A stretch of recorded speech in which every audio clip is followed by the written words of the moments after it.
Michelangelo once said he was ugly. A broken nose, a face he thought looked like a beggar. But what he couldn't find in his own reflection, he carved into stone. Out of a flawed block of marble, he created David. Not just a statue, a symbol of perfection. Michelangelo Buonarroti, born in 1475, was not just an artist, he was a vessel of divine obsession. He saw figures trapped in stone, and his job was to set them free. He worked alone, at night, with candles strapped to his hat. His tools were simple, his mind, anything but. No clay models, no second chances. Michelangelo sculpted directly. He chipped, drilled, filed, and polished, with a surgeon's touch and an athlete's strength. David's body is incredibly detailed. His eyes are wide and focused. He has a strong muscular body. The muscles in his arms and legs are tensed. You can see the veins in his hands. Michelangelo was just 26 when he was asked to sculpt a giant statue of David. The statue was meant for the roof of Florence Cathedral, around 80 meters above street level.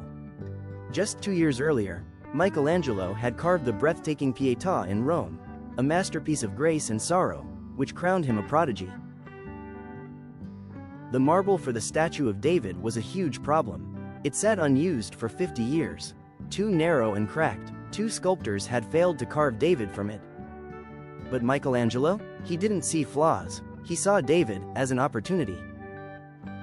However, because of the marble's shape, David couldn't face forward. He had to look to the side.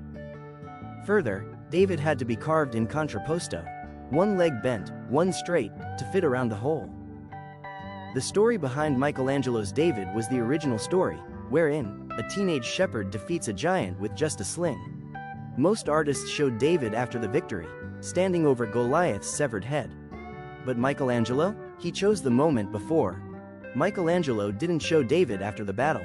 He showed him before, not triumphant, not boastful, but tense, alert, thinking. David isn't about brute strength.